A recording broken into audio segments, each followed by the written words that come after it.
out. So we now know that the Bears are going to go with Caleb Williams. Like Okay. that's a done deal. I'd love to know the more that you've looked at the tape. What's the good of Caleb Williams? What's the concerns on Caleb Williams? Let me ask you a question. Were you fired up? I heard the little intro when you were like, well, that's going to be our quarterback. That monotone, like everything's going to be okay, kind of LA, like closet fly attitude he has, is that fired the fan base up? Or is it strictly like the 3 times a game where he kind of does something outside of the confines of the system and it looks elite? It looks Mahomish. Like, I'm trying to figure out if I'm a Bear fan, what do I really sink my teeth into that makes me think this is something different? Because the organization sold him Trubisky, they sold him Justin Fields. You guys know I'm a Justin Fields fan. What's the difference with Caleb Williams? Well, you tell us, like, because I think Don't Shaun, I think I'm not a Caleb fan. why not? Well, I think he's talented, but I think he's lived in such a bubble. I have no idea how he's going to handle failure. Like, he got upset because I forget exactly who it was. I think it was Greg McElroy that said he had never faced adversity. And did you see the points that he used to counterpoint? I didn't play initially as a freshman. I think it was I had to transfer from Oklahoma to USC. Like, are you serious? I just think because he's been so talented and because of the way Lincoln Riley operated at Oklahoma and USC, there's a significant learning curve that's about to happen for Caleb when it comes to how to handle success and failure.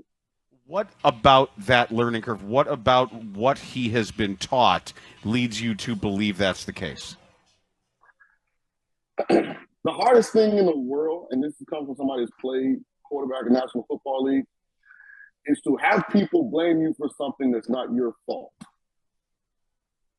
And unlike college, when you finish a game on Sunday, especially your high profile, your number one pick, they're going to talk about and dissect everything that happened. What was your body language on the sideline? When did you get out pregame to warm up? Like, you were supposed to do this. Like, he's never been under that kind of scrutiny. And I just wonder, going from kind of like, yeah, SC's a big brand, but nobody in LA really cares if SC wins or loses. It's just like, if they win, cool, we'll jump on the bandwagon and be part of the cool club. If they don't win, okay, don't worry about it. They'll be okay. Now you're going to a fishbowl in Chicago that they are dying when it comes to sports teams. The Blackhawks stink. The White Sox stink. Cubs are kind of like, I give you a little hope, but they haven't done anything. The Bulls, they don't stink, but nobody thinks they're winning anything. The Bears, right, the Bears. So he's going to a huge city that's thirsting for success. And because of the things that the organization has finally started to do outside of the quarterback position, which let me note they never did this for Justin Fields, but I'm glad they're doing it for Caleb Williams, which is add some pieces, DeAndre Swift, trade for Keenan Allen, the 2 interior linemen, draft on their right. The expectations are from the beginning, from the start. And not only is Caleb going to be elite, but the Bears are going to win games and be a playoff caliber team. Is he ready for that kind of pressure? I have some significant reservations about that. Shaun, I think you just absolutely nailed the situation here when it comes to the desire for this to succeed. But I also want to draw back on a conversation we had on this show.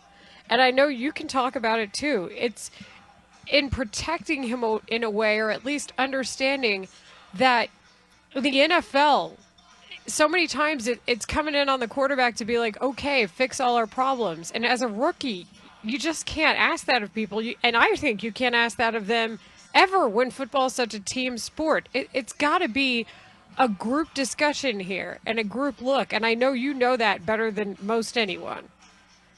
And I actually don't have sympathy for the player. And not just Caleb, whether it's Jaden, whether it's Drake, whether it's JJ, because to whom much is given, much is required. So I understand the give and take with being a high draft pick at that position. But I just don't know how he's going to handle certain things that come with playing that position because, in my opinion, he's never had to do it. Jaden failed at Arizona State for all intents and purposes. He went to LSU. He made the most unbelievable career resurrection I've ever seen. When Jaden Daniels left Arizona State, nobody thought about him as even a draftable quarterback. He played himself into, in my opinion, the best quarterback in this draft. That's why I'm so high on him.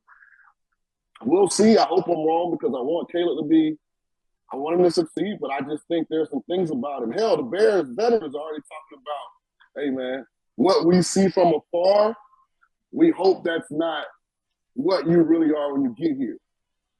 Because our mindset is this, and what we're looking at doesn't seem like that's necessarily your number one top priority mindset. Hell, I'll even go as far as the pro day. Did he look like a kid out there with a sense of urgency, or did he just kind of was going through the motions?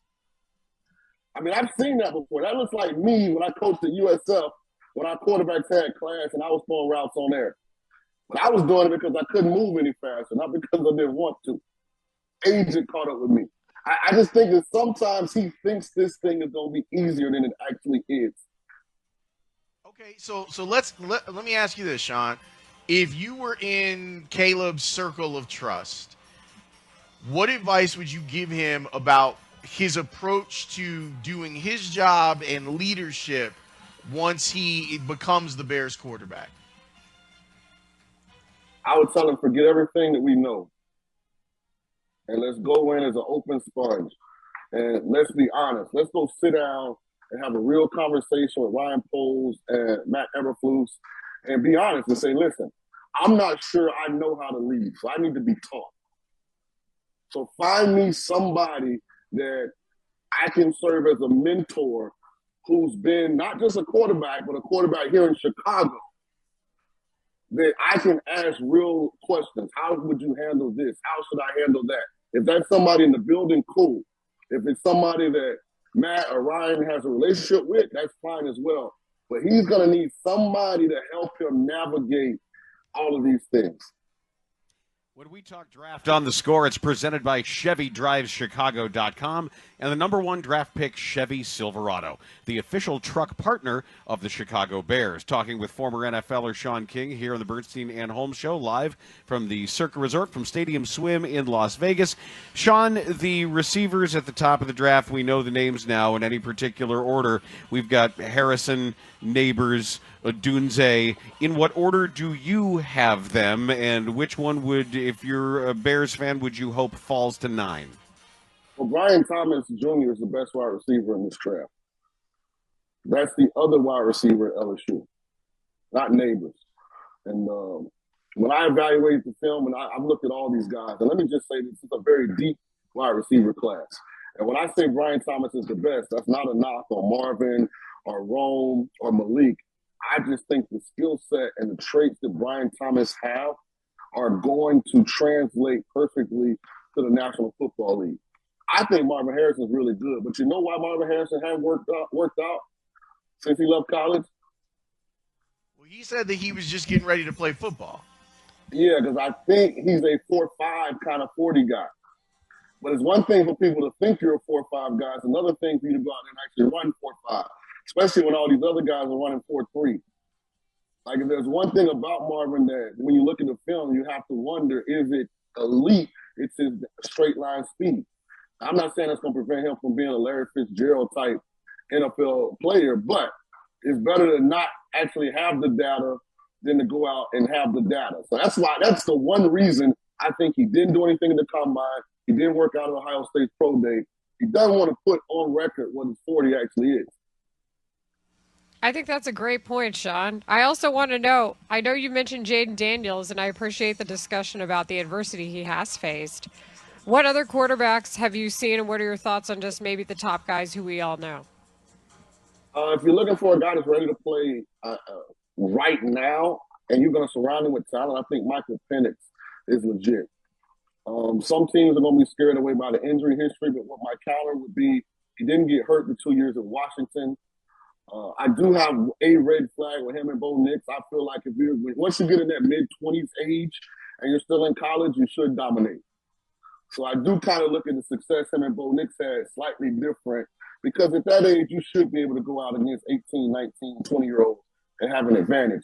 I think J.J. McCarthy is going to be a rock-solid NFL quarterback. I don't know if he'll ever be elite, but I definitely think he's capable of being Brock Purdy-ish. You know, a maybe more accomplished version of Brock Purdy, where if you're surrounded with the right caliber of supporting cast, and he can help you win championships or at least get the championships. I don't think Bo Nix is an NFL quarterback. I have him in the same box as Desmond Ridder. I just think those are guys that kind of had success in college at times, but there's just some traits that they have that I don't think quarterbacks can outgrow.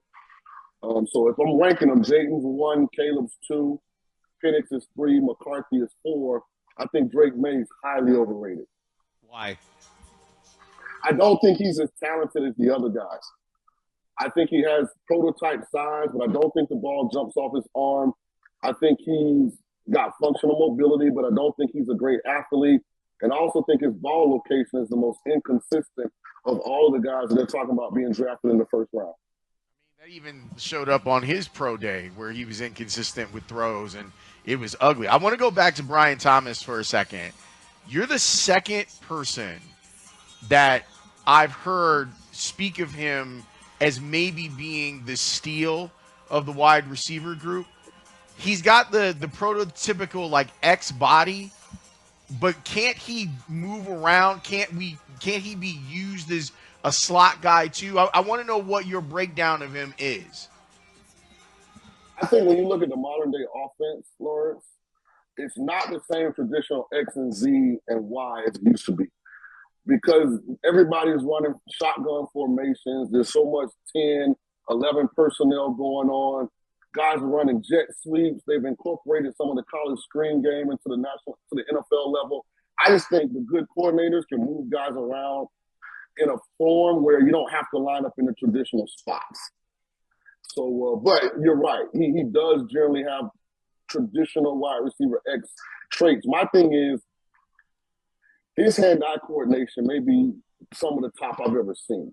Like his ability to high-point balls, to catch balls with his hands. If you look at a lot of his touchdowns, I think he had like 16 or 17. A lot of those touchdowns are NFL touchdowns, where both feet are in bounds. Like you just see some of the little things that he's already doing that translate. He has the height, size, speed combination that you look for. I just think he's going to be outstanding. And I'll be honest with you, because of where I think he's going to get drafted, people are going to look back at his draft and feel like, how in the hell did we pass on Xavier Legette? Because I think he's a bigger, faster Deebo Samuel. Huh. Wow. That's All a right. good nugget. You've given us a lot to think about, Shaun, and that's why we love you. We appreciate you. Thank you so much for being on the show. All right, guys.